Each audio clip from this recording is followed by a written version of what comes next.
YouTube channel of Bhushan Science Plus. Bhushan Science is not just a class, it is more than a class. नमस्कार दोस्तों, मैं आयुष जैन आप सभी का बहुत बहुत स्वागत करता हूं हमारे इस YouTube चैनल में जो कि भूषण साइंस प्लस। और हम लोग यहाँ पे आपकी दोबारा से तैयारी करने वापस आ गए हैं, जो कि है हमारा BSc नर्सिंग एंट्रेंस एग्जाम की। ठीक है, मैं हूँ आयुष जैन और मैं आपका लूंगा यहाँ पे नर्सिंग एप्टीट्यूड्स के सेशंस। पिछले क्लासेस में हम लोग ने देखा था कि स्पेसिफिकली हमने बहुत सारे ऐसे जो स्टेट्स वगैरह थे उसको कवर किया था, CG UP। लेकिन अभी के जो हमारे जो सेशंस आ रहे हैं वो हमारा कंबाइंड सेशंस आ रहे हैं, जो कि है महाराष्ट्र के लिए, यूपी के लिए, पंजाब के लिए और अपने जो अलग अलग यूनिवर्सिटीज जैसे कि आपका ABVMU और KYMU, अलग ऐसे बहुत सारे सब के लिए। तो उसके लिए हमने कलेक्टिव वीडियोज आपके लिए लेके आ रहे हैं जो कि सारे PYQ है, यानी कि हमारे प्रीवियस ईयर क्वेश्चन है। ठीक है, तो हम लोग इसमें बिना किसी देर के चलिए आगे बढ़ेंगे। अब जैसे आप लोग ने बैनर देख ही रहे हैं यहाँ पे, पिछले वीडियो था हमारा पार्ट 1, ये है हमारा इसका स्पेसिफिकली पार्ट 2। ठीक है, तो अब अगर आप लोग को लग रहा है कि हाँ भाई यहाँ पे सिर्फ हमारा स्पेसिफिकली यहाँ पे इस चीज की क्लासेस चल रही है, माने कि सिर्फ नर्सिंग एप्टीट्यूड की है, तो अब आप लोग को यहाँ पे खुशी होगी कि सिर्फ नर्सिंग एप्टीट्यूड नहीं, यहाँ पे आपकी फिजिक्स, केमिस्ट्री और बायोलॉजी की भी क्लासेस रहेंगी। अब अगर आप लोग को लग रहा होगा कि यहाँ पे सिर्फ इंग्लिश मीडियम की चलेगी, जैसे आप लोग बिल्कुल सही है करके, तो यहाँ पे नहीं, यहाँ पे आपकी हिंदी मीडियम की भी क्लासेस होंगी। ठीक है, जैसे इंग्लिश मीडियम के लिए आपके यहाँ पे भरत सर है जो कि आपका फिजिक्स को इंग्लिश मीडियम में लेंगे, साथ साथ में है रेणुका मैम आपकी केमिस्ट्री को इंग्लिश मीडियम में लेंगी, वानी मैम आपकी बायोलॉजी को इंग्लिश मीडियम में लेंगी, और साथ साथ में ही अब यहाँ पे आपका हिंदी माध्यम भी अवेलेबल है, जिसमें आपके लिए रोहित सर, अभिनव सर और शिवानी मैम जो कि हमारे फिजिक्स, केमिस्ट्री और बायोलॉजी को हिंदी मीडियम में लेंगे। और मैं आयुष यानी कि आपका नर्सिंग एप्टीट्यूड के सेक्शन को यहाँ पे प्रॉपरली बायलिंगुअल लूंगा, माने कि Hindi as well as English में मैं यहाँ पे दोनों में आपका ये वाले सेशंस लूंगा। ठीक है, आगे बढ़ते हैं। अब इन केस आपको कोई दिक्कत जाती है या फिर किसी चीज का आंसर नहीं मिलता है, तो ये है हमारा स्टूडेंट हेल्पलाइन नंबर। इस पे आप 10 बजे से लेकर 7 बजे तक के बीच में कभी भी कुछ भी पूछ सकते हैं, माने कि आपको कोई भी डाउट है, कोई भी क्वेरी है या फिर किसी चीज की जानकारी चाहिए है, तो आप इस नंबर पे, टोल फ्री नंबर है, इसमें आप कभी भी कॉल कर सकते हैं और आपको यहाँ पे कंप्लीट जानकारी यहाँ पे आपको प्रॉपरली प्राप्त होगी। ठीक है, तो इस नंबर का आप चाहे तो यहाँ पे स्क्रीनशॉट भी ले सकते हैं। अब इसके बाद में आपको भूषण साइंस ऐप कहाँ से मिलेगा, तो ये आपको मिलेगा गूगल प्ले स्टोर से। आपको कुछ नहीं करना है, बस आप लोग को ओपन करना है अपना गूगल प्ले स्टोर, उसमें वहां पे जब को जाना है टाइप करना है भूषण साइंस प्लस, वहां पे आपको इसका आइकन दे रहेगा और आपको कुछ नहीं करना है, आपको उसको डाउनलोड करना है और फटाफट से इसको इंस्टॉल करके वहां पे लॉग इन करना है। ठीक है, अब इसके बाद में यहाँ पे अगर आप लोग जैसे बोल रहे हो कि भाई यहाँ पे कौन से जगह की तैयारी कराई जाती है, तो यहाँ पे हमारे सारे नॉर्थ स्टेट्स के, मिडिल स्टेट्स के और हमारे जो सारे वेस्टर्न स्टेट्स है उसकी यहाँ पे आपका जहां जहां पे नर्सिंग एंट्रेंस एग्जाम होता है वहां पे उसकी तैयारी करी जाती है।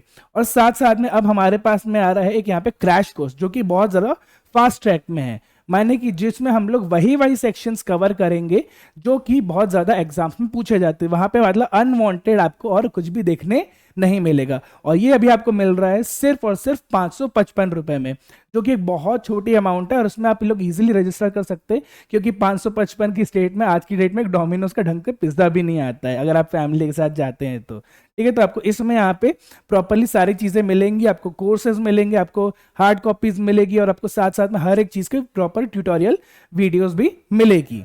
ठीक है, तो अब जैसे आप यहाँ पे देख रहे हैं मध्य प्रदेश में होता है, सेम चीज होता है आपका यहाँ पे झारखंड में, यहाँ पे होता है आपका हरियाणा में, पंजाब में, राजस्थान में, और साथ साथ में यहाँ पे आपका होएगा यहाँ पे दिल्ली में, और एक ये बहुत बड़ा पार्ट जो कि है हमारा एम्स में भाई अलग से ही उसका खुद का एग्जाम होता है जो कि इन सब स्टेट्स के मुकाबले थोड़ा सा ज्यादा टफ रहता है। तो जो लोग एम्स की नर्सिंग की तैयारी कर रहे हैं उनको और ज्यादा मेहनत करने की जरूरत है, और उसमें हम माने कि पूरी भूषण साइंस की टीम आपके साथ में पूरी तरीके से लगे रहेगी ताकि आपका यहाँ पे एग्जाम कंप्लीटली हो पाए। ठीक है, इसके आगे में देखेंगे जो कि है हमारा पहला क्वेश्चन आज का। ठीक है, तो अब देखिएगा यहाँ पे हमारा पहला क्वेश्चन क्या पूछ रहा है। भाई पहला क्वेश्चन पूछ रहा है हमसे कि what is the best time for IUD insertion, माने क्या आईयूडी यानी कि इंट्रा यूट्राइन डिवाइसेस, इसका फुल फॉर्म लिख लीजिएगा क्या होता है, इंट्रा यूट्राइन डिवाइसेस, मतलब कि ऐसे टाइप के डिवाइसेस जिसको आपकी यहाँ जो फीमेल है उसकी यूट्रस के वहां पे इंसर्ट किया जाएगा। किस कारण से, ताकि जिसमें वहां पे अगर स्पर्म्स की एंट्री हुई है तो उसके स्पर्म्स की एंट्री को वहां पे किल करने के लिए, मतलब कि वहां पे उसको स्पर्म्स को मार देने के लिए, ताकि वहां पे बच्चा पैदा ना होए। ठीक है भाई, मान लीजिए किसी ने यहाँ पे अनप्रोटेक्टेड सेक्स किया है। अनप्रोटेक्टेड सेक्स माने क्या, किसी ने अगर मतलब बिना किसी निरोध के, बिना किसी भी बैरियर के वहां पे उसने एक यौन संबंध बनाया है, तो वहां पे क्या होएगा, जो मेल के स्पर्म्स है वो फीमेल के रिप्रोडक्टिव सिस्टम में घुस जाएंगे। ठीक है, अब मतलब उनकी जो प्रजनन जो तंत्र है वहां पे वो घुस जाएंगे। अब ये डिवाइस क्या करेगा, उसको वहां पे जो उसकी एंट्री हो रही है, स्पर्म्स की जो शुक्राणुओं की एंट्री हो रही है, वहां पे उसको ये चीज वहां पे प्रॉपरली जाके किल कर देगा, वहां पे उसको मार देगा, जहां से बच्चा जो पैदा होने की प्रोसेस है वहां पे वो चीजें नहीं होगी। तो अब ये पूछ रहा है कि इसको सबसे सही समय क्या है। तो यहाँ पे इसका आपको 4 ऑप्शन क्या मिल रहे हैं। पहला ऑप्शन क्या मिल रहा है आपको कि आप इसको कभी भी डाल सकते हैं, एनी टाइम। ठीक है, दूसरा ऑप्शन क्या मिल रहा है, ड्यूरिंग और within 10 days of menstruation, माने क्या, जब आपका मासिक धर्म होता है तो उसके 10 दिनों में, या फिर उसके मतलब 10 दिनों के अंदर स्पेसिफिकली वहां पे इसको इस टाइम पे इंसर्ट किया जाए। तीसरा ऑप्शन क्या मिल रहा है यहाँ पे, बिफोर मेंस्ट्रुएशन, माने कि आपका जब मासिक धर्म आने वाला है, आपका जो मेंसेस की प्रक्रिया है उसको जो आने, जब आपके पीरियड्स आएंगे उसके पहले यहाँ पे इसको इंसर्ट किया जाए। ठीक है, और चौथा बोल रहा है कि आप अपनी मर्जी से इसको कभी भी इंसर्ट कर लो। तो आपको क्या लग रहा है इसका आंसर क्या होना चाहिए भाई। अगर आप देख रहे हो कि इसको किसी भी टाइम आप डालोगे, एनी टाइम, मतलब कि जैसे कि इसमें देखिए, आप ध्यान दीजिएगा, यहाँ पे ऑप्शन नंबर ए और ऑप्शन नंबर डी ये दोनों एकदम एक सा है। ठीक है, तो अब अगर आप इसको ध्यान से देखेंगे ना, आप इसको कभी भी अपनी मर्जी से यहाँ पे नहीं डाल सकते हैं, क्योंकि इसके लिए आपको प्रॉपरली डॉक्टर के प्रेस्क्रिप्शन और साथ साथ में उसके वहां पे उनके सुपरविजन की जरूरत होती है। क्यों, क्योंकि इसमें कॉपर आयंस रिलीज होते हैं। ठीक है, जिसको हम लोग बोलते हैं कॉपर टी, जो कि एक इंट्रायूट्राइन डिवाइस होता है। ठीक है, तो इसको आप यहाँ पे अपनी मर्जी से कभी भी नहीं डाल सकते, क्योंकि इस सब की हेल्थ पे भी बुरा असर पड़ सकता है। ठीक है, तो अगर यहाँ पे बोल रहा है एनी टाइम और एज पर योर चॉइस, तो ये दोनों ऑप्शंस तो यहाँ पे आपके गलत हो गए। ठीक है, अब बच्चा हमारे पास कौन सा, ड्यूरिंग और within 10 days of menstruation, और बोला यहाँ पे बिफोर मेंस्ट्रुएशन। तो भाई अगर आप यहाँ पे इसको बिफोर मेंस्ट्रुएशन कोशिश करोगे डालने की, तो अब यहाँ पे कैसे होएगा, यहाँ पे इस चीज के साथ में आपका सही चीज नहीं बन पाएगी।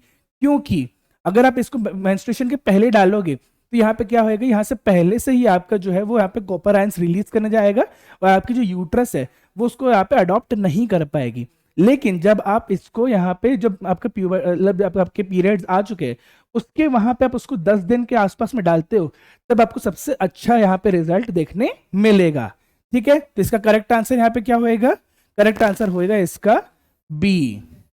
ठीक है, तो अगर मान लीजिए आपसे एक क्वेश्चन पूछता है तो इसका करेक्ट आंसर रहेगा बी। इसको स्क्रीनशॉट लेके रख लीजिएगा, ये इसके साथ सही आंसर है, क्योंकि इसका यहाँ पे उसमें होता है फैगोसाइटोसिस की जो प्रक्रिया होती है, मानने की स्पर्म्स को मारने की प्रक्रिया, तो यहाँ पे वो चीजें सबसे अच्छी तरीके से देखने आपको मिलेंगी। ठीक है, इसका यहाँ पे स्क्रीनशॉट ले लीजिएगा, और आगे में हम लोग इसके बढ़ते देखते क्या लिखा हुआ है। ठीक है, ये रहा इसका एक्सप्लेनेशन, इसका करेक्ट आंसर। देखिए इसका फुल फॉर्म लिखा है आईयूडी का, इंट्रा यूट्राइन डिवाइसेस। ठीक है, it is a device which is inserted during और within 10 days of menstruation. ठीक है, रीजन क्या लिखा है उसका यहाँ पे, because at that moment fertilisation process is high, माने कि क्या उस टाइम बच्चा पैदा होने की जो संभावना है वो बहुत ज्यादा हाई है, ऊपर है, मतलब कि बहुत ज्यादा चांसेस है कि आप कंसीव करोगे। ठीक है, तो अगर उस टाइम पे लगाएंगे यहाँ पे, तो वो क्या होएगा, वहां पे उस स्पर्म्स को इजिली किल कर देगा। ठीक है, तो ये हुआ इसका एक्सप्लेनेशन। अब चलिए देखते हैं आगे में हमारा दूसरा क्वेश्चन आज क्या बोलता है। ठीक है, दूसरा क्वेश्चन हमसे क्या बोल रहा है, एन आंगनवाड़ी वर्कर, ठीक है, is appointed over a population of, मानने की क्या पूछ रहा है, एक आंगनवाड़ी जो हमारी यहाँ पे कार्यकर्ता है उसको कितने की जनता के ऊपर यहाँ पे अगर होएगी जनता, तो वहां पे उसको यहाँ पे अपॉइंट करना चाहिए। ठीक है, तो अब आप लोग को थोड़ा सा यहाँ पे हिस्ट्री देखनी पड़ेगी, और आप लोग को यहाँ पे ये भी देखना होगा भाई गांव देहात के इलाके में क्या होता है। ठीक है, अब किसी भी गांव में जब अगर यहाँ पे जो मतलब वहां की जनसंख्या है, अगर वो वहां पे कितना होती है, अगर जब वहां पे वो 1000 या उससे ऊपर होती है, तब वहां पे उसमें आंगनवाड़ी वर्कर की, वहां पे जो मतलब उसकी जो कार्यकर्ता है उसकी वहां पे जरूरत पड़ती है। अब सबसे पहले हमको देखना है आंगनवाड़ी कार्यकर्ता क्या करती है। ठीक है, वो क्या करेगी, जो महिलाएं काम पे जाती हैं, जिन पुरुष काम पे जाते हैं, तो क्या करते हैं, उनके जो बच्चे रहते हैं, चाइल्ड या फिर बच्चे जिनके रहते हैं, तो उनको अगर संभालने का जो काम रहेगा वो कौन करेंगी, वो करेंगी हमारी आंगनबाड़ी वर्कर्स। ठीक है, माने कि हमारी आंगनबाड़ी कार्यकर्ता। तो वो क्या करेंगे, हमारे बच्चों का देख रेख करेंगे, उनको खाना खिलाएंगी, उनको पानी पिलाएंगे, उनका सब कुछ, उनका खेलेंगे उनके साथ में, सब चीजें उनके साथ में वहां पे वो कर सकती है। और ये कहाँ पे होता है स्पेसिफिकली, रूरल एरिया में, माने कि हमारे गांव के इलाकों में, वहां पे आपको आंगनवाड़ी देखने मिलता है। ठीक है, तो यहाँ पे इसका करेक्ट आंसर क्या रहेगा, 1000। माने कि जब जनता वहां पे 1000 के ऊपर होगी, तो वहां पे जो आंगनवाड़ी हमारी जो कार्यकर्ता है, वहां पे उसको निर्धारित किया जाएगा। और कहाँ से किया जाएगा, मिनिस्ट्री। ठीक है, मैं लिख दे रहा हूं यहाँ पे, ministry of family and health welfare. ठीक है, माने कि क्या, जो हमारा मंत्रालय है, किसका, हमारा परिवार एवं स्वास्थ्य मंत्रालय। तो ये जो मंत्रालय है, यहाँ पे किसी भी आंगनवाड़ी वर्कर को वहां पे निर्धारित करता है, ताकि वो जाए और वहां पे सारे जितने भी जो बच्चे हैं उनकी देखरेख करे, और साथ साथ में वहां पे उनका ख्याल रखे। ठीक है, तो ये हुआ इसका प्रॉपर एक्सप्लेनेशन, और साथ में इसके आंसर है यहाँ पे 1000। ठीक है, चलिए इसको यहाँ पे स्क्रीनशॉट ले लीजिएगा, आगे देखते हैं। देखिए इसमें भी वही चीज यहाँ पे लिखी हुई है, an anganwadi worker is situated over a population of 1000 people. ठीक है, इन अ रूरल एरिया। ठीक है, उसके बाद में क्या लिखा है यहाँ पे, health centre and these are mainly ANM, माने क्या, यानी कि ऑक्सिलरी नर्स मिडवाइफ। ठीक है, यहाँ पे इसका फुल फॉर्म होता है, जैसे आप लोग बढ़ते हैं ना भाई एएनएम और जीएनएम, तो यहाँ पे जी का मतलब यहाँ पे जनरल, यहाँ पे आता है मतलब ऑक्सिलरी। तो यहाँ पे आपको इस चीज से इसको याद रखना पड़ेगा कि भाई ए माने क्या, ऑक्सिलरी। और आप इसको और शॉर्ट फॉर्म में क्या समझ सकते हैं भाई, यहाँ पे एएनएम अगर बोल रहे हैं ना, इसको मतलब समझ लीजिए इजिली एक तरीके से, ए माने क्या, आंगन बाड़ी। ठीक है, तो आपको याद रखने के से आसानी पड़ेगी, एएनएम माने कौन से, आंगनवाड़ी वाले। ठीक है, तो आप लोग इसके साथ में यहाँ पे इसको याद रखेंगे, और आगे इसको कभी भी भूलेंगे नहीं। ठीक है, तो अब इसके आगे में हम लोग चलिए देखते हैं क्या है अगला क्वेश्चन। ठीक है, आगे हमारे देखिए अगला बहुत अच्छा क्वेश्चन है। अब यहां पे हमसे क्या पूछ रहा है, ट्रीटमेंट। ठीक है, therapy which is used for TB is, माने क्या कि टीबी के लिए कौन सा ट्रीटमेंट थेरेपी यहां पे यूज होएगा। तो अब सबसे पहले यहां पे समझिए क्वेश्चन को क्या कहता है, क्वेश्चन क्या कह रहा है, टीबी के लिए, टीबी माने क्या, ट्यूबर क्लोसिस। ठीक है, ट्यूबर क्लोसिस माने क्या, जब अमिताभ बच्चन की एड आती है ना भाई, 2 हफ्ते से ज्यादा खांसी माने टीबी। ठीक है, तो यहाँ पे अगर टीबी बोल रहा है, तो यहाँ पे जरूरी नहीं है कि वो खांसी वाली टीबी होएगी, लेकिन टीबी आपका कहीं से भी हो सकती है, आपके चाहे तो स्पाइन में भी हो सकती है। आपने हमारे पिछले वीडियो में भी देखा होगा, टीबी के ऊपर बहुत सारे क्वेश्चन आते हैं। ठीक है, तो यहाँ पे टीबी माने क्या, कि आपका एक तरीके से समझ लीजिए ट्यूबरकुलोसिस। और ट्यूबरकुलोसिस किससे फैलता है, ट्यूबरकुलोसिस फैलता है किससे, वायरस से, जिसके यहाँ पे क्या नाम आता है, ट्यूबरकुलोसिस माइकोबैक्टीरियम।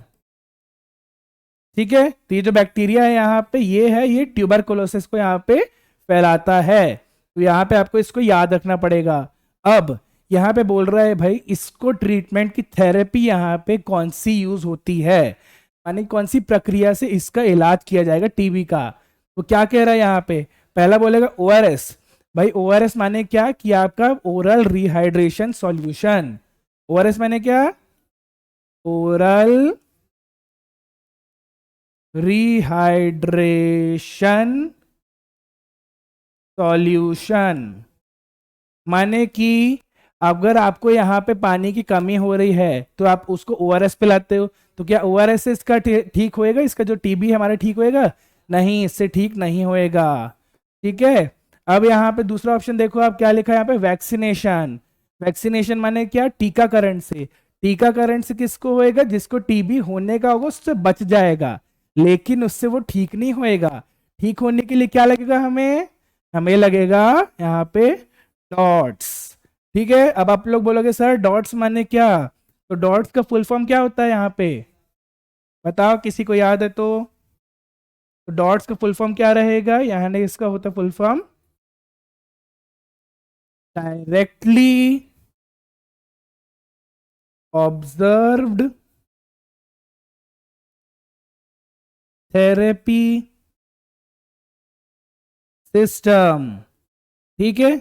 यहाँ पे इसका फुल फॉर्म होता है। अब इसका मतलब क्या होता है कि जो हमारे यहाँ पे इस जो पद्धति रही, इससे आप समझ लीजिए कि डायरेक्टली इसके सिम्टम्स या उसका जो सिस्टम है उसको देख के आप यहाँ पे उसका डायरेक्ट उसका ट्रीटमेंट कर सकते हैं। इसके लिए आपको कोई भी यहाँ पे ज्यादा अलग से उसकी वैक्सीनेशन की या फिर उसको बोलते हैं ना टेस्ट की जरूरत पड़ती है, लेकिन यहाँ पे आपको टेस्ट उसका सेकेंडरी बेसिस पे होता है।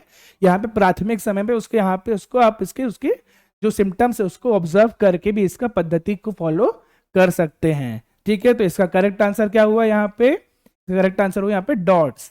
ठीक है। डॉट्स का आप लोग यहाँ पे स्क्रीनशॉट ले लीजिएगा और इसके बारे में हम आगे देखते हैं। चलिए, अब देखिए जैसे यहाँ पे क्या बोल रहा है। अब यहाँ पे इसने बोल रहा है आंसर है, करेक्ट आंसर क्या है इसका? बी। ठीक है। बी का फुल फॉर्म क्या है? डायरेक्ट डॉट्स का directly observed therapy short course, यानी यहाँ पे सिस्टम लिखा था, माने कि इसको आप इसको इजिली शॉर्ट कोर्स भी बोल सकते हैं। ठीक है। ये आपके कम समय के लिए भी होती है और साथ साथ में इस जो सिस्टम आप देख रहे हैं यहाँ पे सिम्टम्स के, उस आधार पे भी आप इसको यहाँ पे ठीक कर सकते हैं। अब पढ़िए इसके बारे में आगे क्या लिखा है। It is just given after the symptoms of TB is shown when which includes, ठीक है, cough and chronic whooping cough. माने क्या? नॉर्मल खांसी और लंबे समय तक आने वाली बहुत ज्यादा तेज इंटेंसिटी की खांसी, कफ और क्रॉनिक वूपिंग कफ।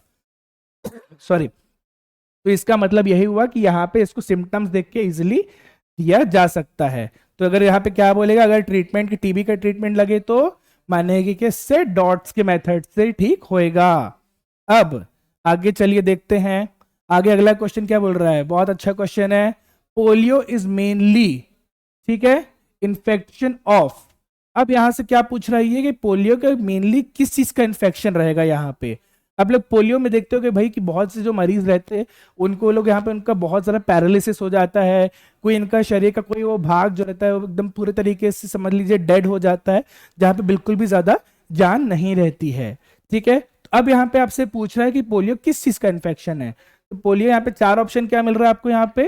पहला ऑप्शन क्या है? मस्कुलर सिस्टम, माने कि क्या हमारे जो मसल्स हैं, हमारे जो मांसपेशियां हैं उसका सिस्टम, ठीक है, उसका तंत्र। दूसरा क्या बोल रहा है? हमारा रेस्पिरेटरी सिस्टम, माने कि जिससे हम लोग सांस लेते हैं।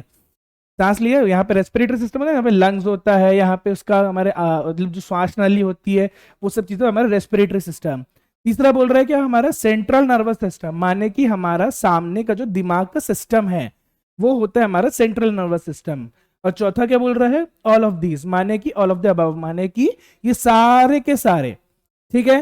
तो अब देखिए, अगर अब आपको यहाँ पे लग रहा होगा कि भाई रेस्पिरेटरी सिस्टम है, तो यहाँ पे ये चीज गलत होगी, क्योंकि पोलियो का कोई आपका संबंध यहाँ पे रेस्पिरेटरी सिस्टम के साथ में नहीं होता है। ठीक है। तो अब यहाँ पे ये वाला जो पार्ट है ये तो हो गया गलत। ठीक है। दूसरा, अगर आपको लग रहा होगा यहाँ पे भाई मस्कुलर सिस्टम, अब बोल रहे भाई पैरालिसिस, तो यहाँ पे स्पेसिफिकली किसी भी मसल में होता है, लेकिन नहीं, ये यहाँ पे मसल पे नहीं होता है, क्योंकि अगर मसल पे होता तो वो पार्ट भले ही जिंदा रहता, मतलब कि वो वहां पे पैरालिसिस होता लेकिन वो जिंदा रहता और वो काम करता रहता, लेकिन यहाँ पे इस ये वाला पार्ट भी होगा वो गलत हो जाएगा, क्योंकि वहां पे वो चीज नहीं होती है। तो ये बच्चा क्या हमारे पास बचा यहाँ पे CNS। ठीक है। तो अब अगर इन केस आपसे कोई क्वेश्चन पूछता है कि भाई इसमें सबसे करेक्ट कौन सा होएगा, तो इसका आंसर क्या है यहाँ पे? CNS, क्योंकि जो हमारा पोलियो का वायरस है वो हमारे सीएनएस के ऊपर में सबसे ज्यादा अटैक करता है और वहां पे हमारा सेकेंडरी मैसेजिंग की प्रक्रिया उसको रोकेगा। और साथ साथ में वहां पे हमारा जो बोलते हैं ना कि सिग्नल देने का काम, माने जैसे मेरे दिमाग ने सिग्नल दिया कि भाई आप लोग से जाके बातें करो या आपको आपके लिए ऐसे वीडियो बनाओ, मैंने यहाँ पे उस चीज को करा, मेरे दिमाग ने मेरे लिए हाथ सिग्नल दिया कि मेरे हाथ को यहाँ पे ऐसे ऊपर उठाओ, तो यहाँ पे वो चीजें हो ही नहीं पाएंगी जहाँ पे उसने असर करेगा और वहां से उस चीज का पैरालिसिस वाला पार्ट वहां पे शुरू हो जाएगा। बट खुशी की बात यह है भाई हमारी सरकार इतनी अच्छी है, वहां पे उन्होंने पोलियो का पूरा यहाँ से नामो निशान मिटा दिया है। ठीक है, तो यहाँ पे इसका करेक्ट आंसर क्या था? इसका करेक्ट आंसर था सीएनएस माने सेंट्रल नर्वस सिस्टम। ठीक है, इसका स्क्रीनशॉट लेके आगे बढ़ेंगे। अब देखिए इसके बारे में क्या लिखा हुआ है, यहाँ पे वही लिखा हुआ है, polio virus directly affect the central nervous system of the body and it blocks माने कि रोकना, ब्लॉक माने रोकना, blocks the neuro transmission and secondary messaging process in the muscles which causes paralysis. माने कि क्या, कि जो हमारा मसल्स रहेगा वहां पे मसल्स का जो एरिया है, माने कोई भी मसल्स है हमारे यहाँ के बाइसेप ट्राइसेप कुछ भी मसल्स हो सकती है, तो वहां पे उस चीज को वहां पे उसका जो ब्लॉक कर देगा उसका वहां पे सिग्नल भेजने की प्रक्रिया को, और उसके बाद में वहां पे वो चीजों का पैरालिसिस हो जाएगा। तो यहाँ पे मसल के ऊपर काम कर रहा है लेकिन अफेक्ट किसको करेगा? ब्रेन को, हमारे सेंट्रल नर्वस सिस्टम को। ठीक है, इस चीज के बीच में डिफरेंस को आप लोग समझेंगे। अब अगला क्वेश्चन हमसे क्या पूछता है, चलिए देखते हैं। अगला क्वेश्चन हम लोग से पूछता है कि BCG vaccine is given at, माने क्या, जो बीसीजी वैक्सीन है उसका यहाँ पे किस पे दिया जाता है, गिवन एट। ठीक है, अब यहाँ पे ऑप्शन आपसे क्या बोल रहा है, देखते हैं ऑप्शन को क्या बोलता है। यहाँ पे 9 मंथ्स, 12 मंथ्स एट बर्थ, और यहाँ पे हमारे लिए 5 साल। मतलब कि जो हमारी बीसीजी वैक्सीन है वो बच्चे को कब दी जाती है। ठीक है, तो सबसे पहले हमको जो देखना पड़ेगा ये जो वैक्सीन है वो किसके लिए है। ठीक है, बीसी जो वैक्सीन है ये हमारी किसके लिए होती है? टीबी। ठीक है, ये हमारी टीबी के लिए वैक्सीन दी जाती है। क्यों दी जाती है? क्योंकि जो बच्चा रहता है उसको बहुत नाजुक रहता है और उसको अगर टीबी का वायरस लग गया तो उस बच्चा उस चीज को यहाँ पे होल्ड नहीं कर पाएगा, क्योंकि उसकी रोग प्रतिरोधक क्षमता कितनी है? बहुत कम है, उसकी इम्यून पावर बहुत कम है, इस कारण से यहाँ पे वो चीज नहीं कर पाएगा। तो इसको बताइए, इसको कब दिया जाना चाहिए?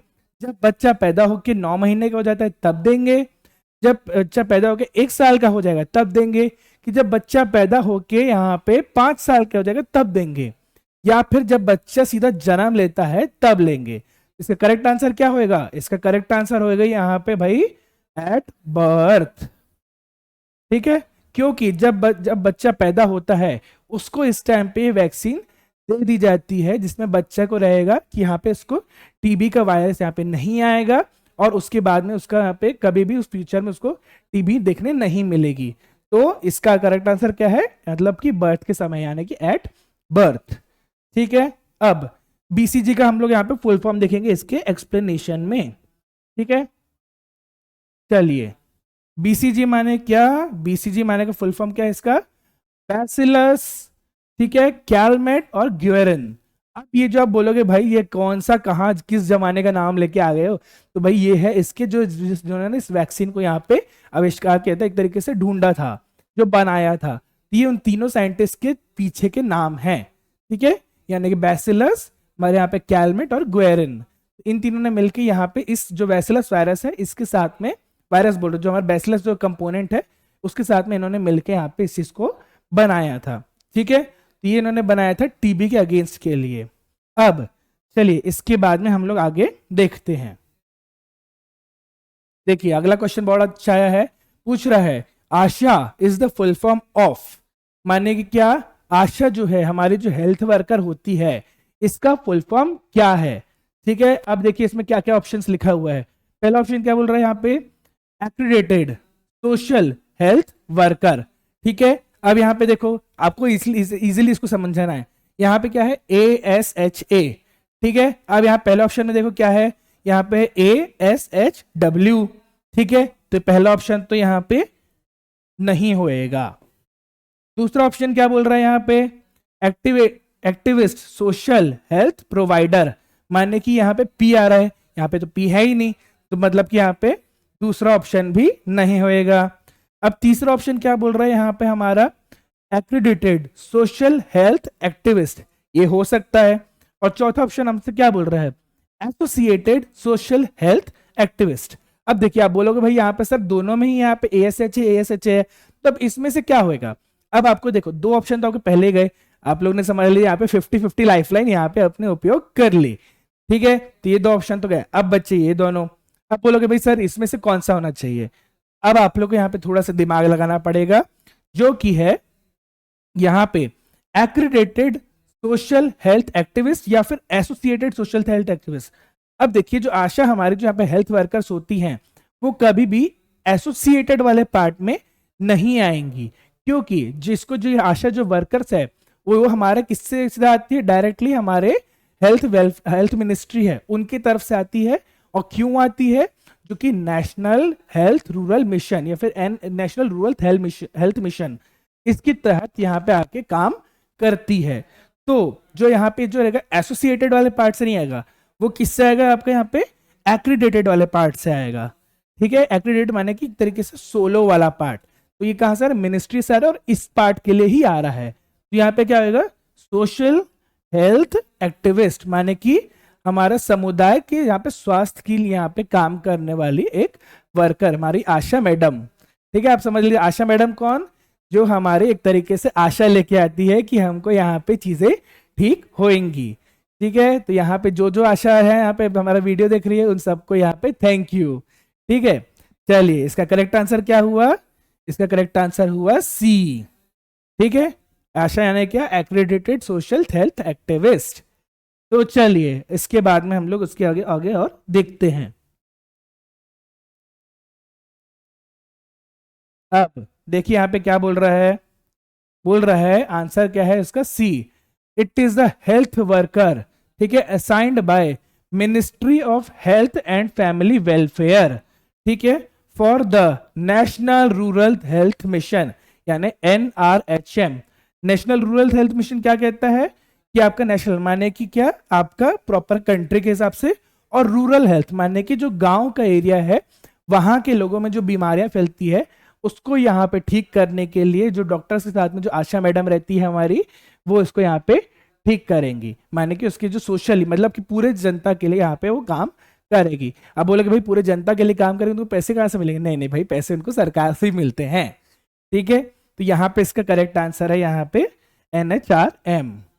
चलिए आगे देखते हैं अगला क्वेश्चन क्या कहता है। अगला क्वेश्चन देखिए बड़ा अच्छा क्वेश्चन है, बोलता है बुलेट शेप्ड वायरस इज, माने कि भाई यहाँ पे आप बोलोगे यार कहाँ आप लोग हमको यहाँ पढ़ा रहे हो नर्सिंग के लिए और आप यहाँ पे गोलीबारी की बातें करने लग गए हो, ठीक है। यहाँ पे AK-47 हमको यहाँ पे नहीं बनानी है। क्वेश्चन बोल रहा है यहाँ पे क्या, बुलेट शेप्ड वायरस इज, ठीक है, कि ये जो बुलेट शेप्ड वायरस है माने कि गोली के आकार के समान का जो वायरस है वो किसके लिए होता है, ठीक है। तो इसका ऑप्शन देखिए क्या बोल रहा है यहाँ पे, पहला ऑप्शन क्या है HIV एड्स, दूसरा ऑप्शन क्या बोल रहे हैं यहाँ पे रेबीज, तीसरा ऑप्शन क्या बोल रहे हैं यहाँ पे पोलियो, और चौथा ऑप्शन क्या कह रहे हैं यहाँ पे स्मॉल पॉक्स माने कि क्या, चेचक। तो अब यहाँ पे अगर आप बोलोगे भाई एड्स का वायरस कैसे होगा, भाई एड्स का वायरस जो होता है वो होता है क्या, गोल गोल रह के उसमें ऐसा ऐसा ऐसा ऐसा ऐसा ऐसा ऐसा ऐसा सूरज के जैसे यहाँ पे बना रहेगा। तो भाई वहां पे एड्स वाला टाइप का तो वायरस ये चीज होएगा ही नहीं, ठीक है। अब आप बोलोगे भाई सर गोली तो आपकी गोल गोल भी होती है, लेकिन नहीं भाई वो गोली वैसे यहाँ पे गोल गोल वाला नहीं, हम यहाँ पे समझ लो स्नाइपर जो होती है ना बड़ी वाली बंदूक, उसकी गोली की जैसा हम यहाँ पे बात कर रहे हैं, ठीक है। दूसरा क्या बोल रहे हैं यहाँ पे रेबीज वायरस। अब रेबीज किससे फैल रहा है, रेबीज किससे फैलता है, हमारे कुत्तों से, ठीक है। उसके बाद में यहाँ पे फैलता है हमारे बिल्लियों से। आप लोग को लगेगा कि भाई रेबीज किससे, सिर्फ कुत्तों से फैल रहा है, लेकिन नहीं, रेबीज किससे फैलता है, हमारे यहाँ पे कुत्तों से भी फैलता है, बिल्लियों से भी फैलता है और हमारे चूहों से भी फैलता है। मतलब कि इन शॉर्ट हमारे जो पेट्स रहते हैं अगर वो यहाँ पे हमको काट लेते हैं तो यहाँ पे आपको रेबीज होने के चांसेस हैं। कैसे होएगा, अगर उनको उसकी वैक्सीन नहीं लगी है तो, ठीक है। उनकी कौन सी वैक्सीन होती है वहां पे, वो होती है हमारी MMR वैक्सीन यानी मम्स मीजल रुबेला, रुबेला के साथ साथ हम लोग यहाँ पे रेबीज भी इसको रख सकते हैं। तो यहाँ पे इसका वैक्सीन हो सकता है क्या, यहाँ पे ये भी हो सकता है, बिल्कुल हो सकता है इसका वायरस। ठीक है, तीसरा पोलियो। भाई पोलियो का वायरस यहाँ पे रहता है आपका एलिप्टिकल शेप में, माने कि अंडे के आकार के समान में। तो यहाँ पे भाई ये चीज भी इसका आंसर नहीं हो सकता।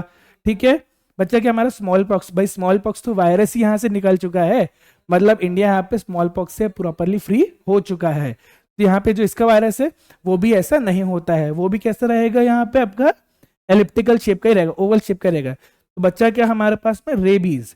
तो रेबीज का वायरस कैसा रहता है, रेबीज का वायरस समझ लीजिए एक तरीके से गोले के शेप का रहेगा ऐसा, और उसके बाद में ऐसा।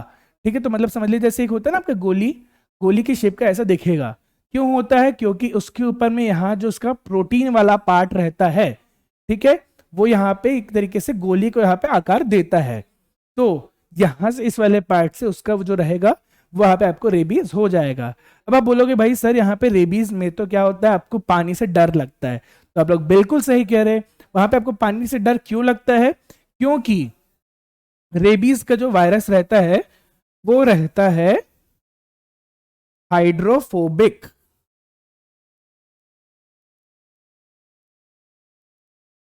ठीक है, हाइड्रोफोबिक। हाइड्रो माने क्या, रिलेटेड टू पानी। ठीक है, और फोबिक माने क्या, डर। किस चीज का डर, माने पानी का डर।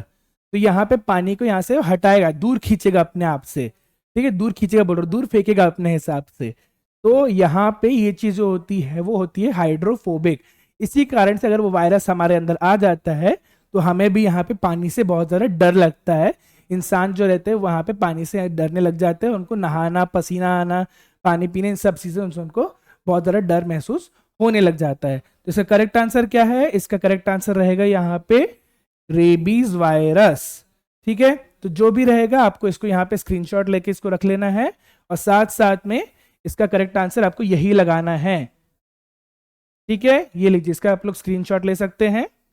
तो अब यहाँ पे हम लोग इसके बारे में आगे देखेंगे। ठीक है, क्या कहता है इसके बारे में आगे, क्या कह रहा है इसके बारे में आगे, ये कह रहा है कि ठीक है, this disease is caused by the bite of pet like dogs, cats and mice. It is because of the matrix protein. ये देखिए यहाँ पे लिख रहे हैं ना, यहाँ पे मैट्रिक्स प्रोटीन, जो प्रोटीन है ना, मैट्रिक्स वाला पार्ट है। ठीक है, उसके स्पाइक्स जो रहेंगे, मतलब कि उसके जो कांटे जैसे शेप है, जो मैं आपको बताया ना, वो जो कांटा रहता है वो किसके जैसे दिखता है, एक तरीके से एक बुलेट की तरह दिखता है। और वो क्यों होता है, ताकि वहां पे उसको बडिंग कर सके, उस चीज को फैला सके। ठीक है, तो यहाँ पे उसको हम लोग उसको वर्ड देते हैं, क्या नाम, उसका नाम देते हैं यहाँ पे बडिंग। चलिए, इसके बाद हम लोग आगे देखते हैं आगे क्वेश्चन क्या कहता है। चलिए देखिए 18वां क्वेश्चन में आशा, हमारी मैडम जो है, आशा जो बहन जी है, वो फिर से आ गई है। ठीक है, अब देखिए यहाँ पे आशा क्या कह रहा है, ASHA is not posted at. माना कि क्या, जो हमारी आशा मैडम है वो कहाँ पे पोस्टेड नहीं रहेगी। क्वेश्चन को ध्यान से देखिएगा, post is not posted at. अब कहाँ पे, जैसे पहले क्वेश्चन में क्या था हमारे कि भाई यहाँ पे आशा जो है उसका क्या काम है, वहां पे बोला ना उसने रूरल सोशल वाला पार्ट, मतलब कि वहां पे आपका जो है वो गांव के एरिया में है। अब आप लोग देखिए भाई यहाँ पे क्या क्या बोल रहा है ऑप्शन में, प्राइमरी हेल्थ सेंटर। अब प्राइमरी हेल्थ सेंटर जो है वो शहरों में तो रहता नहीं है। ठीक है, दूसरा बोल रहा है यहाँ पे कम्युनिटी हेल्थ सेंटर, माने क्या एक स्पेसिफिक एक समुदाय के लिए जो रहता है कम्युनिटी हेल्थ सेंटर वहां पे रहेगा, वो भी यहाँ पे हमारे शहरों में नहीं रहता है। ठीक है, तीसरा आप यहाँ पे देख रहे हैं यहाँ पे सब सेंटर, माने कि एक बहुत ज्यादा छोटे छोटे छोटे छोटे से ऐसे जो सेंटर रहते हैं उसको हम लोग बोलते हैं सब सेंटर, वो भी हमारे शहरों पे नहीं रहता है। ठीक है, अब बचा क्या है यहाँ पे, सुपर स्पेशलिटी हॉस्पिटल। तो अब जो सुपर स्पेशलिटी हॉस्पिटल है वो कहाँ रहते हैं, हमारे शहरों पे रहते हैं। और हमारी आशा मैडम जो है वो कहाँ रहेगी, वो हमारे गांव के एरिया में रहती है, मतलब कि रूरल हेल्थ में रहती है। तो भाई अगर ये चीज जो सुपर स्पेशलिटी हॉस्पिटल है वो अगर हमारे शहर में, तो आशा मैडम क्या करेगी यहाँ पर आकर, कुछ नहीं कर सकती, क्योंकि भाई यहाँ पे तो अलग अलग डॉक्टर है, फार्मासिस्ट है, और सीनियर मेटर नर्सेस भी है, और हमारे जनरल नर्सरी मिडवाइफ भी है, जीएनएम नर्सेस भी है वहां पे। तो यहाँ पे आशा मैडम का यहाँ पे कोई भी काम नहीं है। ठीक है, तो यहाँ पर उनकी एंट्री हो जाती है ब्लॉक। इसलिए इसका करेक्ट आंसर क्या रहेगा, इसका करेक्ट आंसर रहेगा सुपर स्पेशलिटी हॉस्पिटल। ठीक है, तो इसको आप लोग यहाँ पे स्क्रीनशॉट ले लीजिए। इसका करेक्ट आंसर है यहाँ पे सुपर स्पेशलिटी हॉस्पिटल। चलिए आगे देखते क्या लिखा है इसके बारे में। यहां पर लिखा है कि सुपर स्पेशलिटी हॉस्पिटल जो है उसमें वहां पे आपके जो मतलब जो हेल्थ वर्कर्स है बहुत ज्यादा अवेलेबल रहते हैं, और वहां पे आशा का जो है ज्यादा काम वहां पे नहीं पड़ेगा, क्योंकि वहां पे बहुत ज्यादा मशीन्स रहेंगे और वहां पे बहुत ज्यादा स्टाफ भी रहता है जो कि वहां पे डेडिकेटेड रहेगा उस चीज स्पेसिफिक चीज के लिए। वहां पे एक अलग से स्टाफ रहता है। तो हमारी जो आशा मैडम है वो रहेगी सिर्फ आपके गांव के लिए, मतलब कि रूरल एरियाज के लिए, अर्बन एरियाज के लिए नहीं। ठीक है, चलिए आगे देखते हैं। ये देखिए अगला बड़ा अच्छा क्वेश्चन आया है यहाँ पे। स्टिल बर्थ, ठीक है, rate includes babies death after, माने क्या कि जो हमारा पहला जो बच्चा पैदा होने से पहले ही जो मर जाते हैं या फिर जो मरे हुए बच्चे पैदा होते हैं, सुनने में जानता हूं बहुत खराब लगता है, लेकिन यहाँ पे जो मरे हुए बच्चे पैदा होते हैं तो उसका जो रेट है वो कैसे बताया जाता है, कब बताया जाता है, मतलब कितने समय बाद बताया जाता है कि यहाँ पे जो बच्चा है उसको तय माना जाता है कि यहाँ पे वो मर चुका है। ठीक है, तो हमारे पास में ऑप्शन क्या बोल रहा है यहाँ पे 40 हफ्ते, ठीक है, दूसरा है हमारे पास में 28 हफ्ते, तीसरा है हमारे यहाँ पे 15 हफ्ते और चौथा है हमारे पे 42 हफ्ते। तो अब आपको इसको समझ लीजिए एक तरीके से यहाँ पे मंथ की तरह यहाँ पे इसको कन्वर्ट करना है। अब आप लोग जानते होंगे भाई यहाँ पे एक साल में कितने मंथ होते हैं यहाँ पे, ठीक है, होते हैं 12 मंथ। ठीक है, अब उसमें यहाँ पे कितने हफ्ते होते हैं, माने कि होते हैं 52 हफ्ते। अब यहाँ पे आप इसको हिसाब से कैलकुलेट कर लीजिए कि भाई अगर यहाँ पे जब देखिए कोई भी जब बच्चा यहाँ पे मृत पैदा होता है तो कब माना जाता है, जब वो सतमासा हो, माने कि क्या 7 महीने यानी कि प्री मैच्योर हो। अगर वहां पे उसकी डेथ हो जाती है तब उसको एक स्टिल बर्थ चाइल्ड यहाँ पे माना जाता है। ठीक है, तो यहाँ पे उसके यहाँ पे क्या बोल रहा है क्वेश्चन में कि स्टिल बर्थ चाइल्ड जो उसका डेथ रेट है वो क्या इंक्लूड करता है, कब इंक्लूड करता है। तो इसका करेक्ट आंसर क्या है, मैंने बताया 7 महीने। तो 7 महीने क्या, एक महीने में कितने हफ्ते होते हैं, इसमें होते हैं हमारे 4 हफ्ते। इन 4 हफ्ते को अब देखा जाए, एक महीने में 4 हफ्ते हुए, किसी किसी में 5 भी हो जाते हैं, तो यहाँ पे 4 हफ्ते हुए, तो 7 महीने में कितने हुए, 7 4 जा 28, 7 चौके 28। इसका करेक्ट आंसर क्या होएगा यहाँ पे 28 हफ्ते। ठीक है, यहाँ पे तो भाई 42 और 40 हफ्तों में तो बच्चा पैदा भी हो जाता है, तो ये आंसर तो हो नहीं सकता। और 15 हफ्तों में कैसे होगा, वहां पे बच्चा जो रहेगा उसको एक तरीके से सही नहीं माना जाएगा, उस तब तक में एम्ब्रियो ही कहलाएगा। ठीक है, तो यहाँ पे इसका करेक्ट आंसर क्या हुआ, इसका करेक्ट आंसर हुआ 28 हफ्ते। ठीक है, चलिए इसके स्क्रीनशॉट ले लीजिएगा, इसके साथ में इसका आंसर यही है। अब देखते हैं आगे क्या लिखा है। आगे में यही लिखा हुआ है, स्टिल बर्थ चाइल्ड, ठीक है, is counted over a period of 7 months, ठीक है, when the baby is pre mature, देखिए यहां पे लिखा है ना pre mature and not ready for birth, माने कि यहाँ पे वो जन्म के लिए यहाँ पे तैयार नहीं है, और यहाँ पे उसका जब वो डेथ हो जाती है, माने कि जब वो 7 मासा है तो उसकी डेथ हो जाएगी, तब हम लोग यहाँ पे उसको काउंट करते हैं। ठीक है, तो यही हुआ इसका एक्सप्लेनेशन। तो अब आपको उम्मीद करते समझ में आएगा। और हमारा देखते हैं आखिरी क्वेश्चन क्या है। आखिरी क्वेश्चन में क्या कह रहा है, इन द फॉलोइंग, ठीक है, which disease is completely eradicated from India या फिर फ्रॉम वर्ल्ड। ठीक है, माने कि क्या बोल रहा है कि ऐसी कौन सी डिजीज है जो कि कंप्लीटली इरेडिकेटेड हो गई। इरेडिकेटेड माने क्या, इरेडिकेटेड माने कि फिनिश, ठीक है, माने पूरी तरीके से खत्म, पूरी तरीके से कौन सी डिजीज है जो कि यहाँ पे खत्म हो चुकी है। तो हमारे पास में क्या ऑप्शन बोल रहा है, HIV एड्स, नहीं भाई HIV एड्स तो अभी भी हमारे चल रहा है ना, बोलते हैं यहाँ पे भाई कि क्या किसी से भी आपको अनप्रोटेक्टेड सेक्स नहीं करना है, क्योंकि नहीं तो उससे HIV एड्स होने का खतरा है। भाई ये आंसर तो हमारा यहाँ पे गलत हो गया। ठीक है, दूसरा ऑप्शन क्या बोल रहा है हमारे पे, कॉलेरा। कॉलेरा क्या होता है भाई कि किसी मच्छर के यहाँ पे काटने से फैल जाता है। ठीक है, जो एडीज मच्छर रहते हैं हमारे, जिससे हमारे डेंगू होता है, उससे हमारे कॉलेरा भी फैलने के चांसेस रहते हैं। तो भाई यहाँ पे ये चीज अभी भी फैल रही है। यहाँ पे आप लोग देखते हैं ना बारिश के दिनों में ये चीज बहुत ज्यादा फैलती है। तो यहाँ पे इसका आंसर भी ये भी हुआ, वो गलत हो गया। ठीक है, तीसरा हमारे क्या बोल रहे हैं यहाँ पे, चिकन पॉक्स माने कि क्या, चेचक। तो अब यहाँ पे चेचक जो है वो सब बच्चों को होती है, मेरे को भी हुई है, आप सभी को भी हुई होगी। तो इसका अभी भी यहाँ पे चीजें होती है। तो यहाँ पे ये जो डिजीज है ये अभी भी चल रही है, तो ये वाला आंसर भी गलत हो गया। तो बचा क्या, स्मॉल पॉक्स है ना कि छोटी चेचक। तो ये छोटी चेचक है, ये चीज जो है अभी यहाँ पे हमारा दुनिया इससे पूरी तरीके से रहित हो चुकी है, मतलब कि यहाँ से खत्म हो चुकी है। तो करेक्ट आंसर क्या बचा, करेक्ट आंसर हमारा बचा यहाँ पे डी। तो अब आप लोग इसको यहाँ पे स्क्रीनशॉट ले लीजिए, और ये जो है यहाँ पे कंप्लीटली फ्री हो चुकी है। ठीक है, तो अब उम्मीद करता हूं आपको ये वाला सेशन अच्छा लगा होगा, और यहाँ पे आपको प्रॉपरली सारी चीजें समझ में आई होगी। चलिए आगे बढ़ते हैं, इसके बारे में देखते हैं क्या लिखा हुआ है। ठीक है, देखिए इसमें यहाँ पे वही लिखा हुआ है, small pox is fully eradicated from the world because the disease has got specific treatment, मतलब कि proper treatment and vaccination for barrier health of the for the better health of the people। ठीक है, तो ये हुआ हमारा आज का इसका दूसरा सेशन। तो उम्मीद करता हूं आपको मेरे ये सेशन पसंद आया होगा, और आपको यहाँ पे क्वेश्चन जो है इसकी आप लोग प्रॉपरली अच्छे से तैयारी करेंगे। और आपको कोई भी दिक्कत है तो आप लोग बिल्कुल कनेक्टेड रहिए भूषण साइंस यूट्यूब चैनल के साथ में, यहाँ पे आपको पूरी तरीके से तैयारी की जाएगी। दोस्तों यहाँ पे समय की पाबंदी है, इसलिए मुझे जाना पड़ेगा, इसलिए तब तक के लिए शुभ रात्रि, और बहुत अच्छे से आप लोग इसकी तैयारी करिए और हमारे साथ जुड़े रहिए। चलिए, थैंक यू।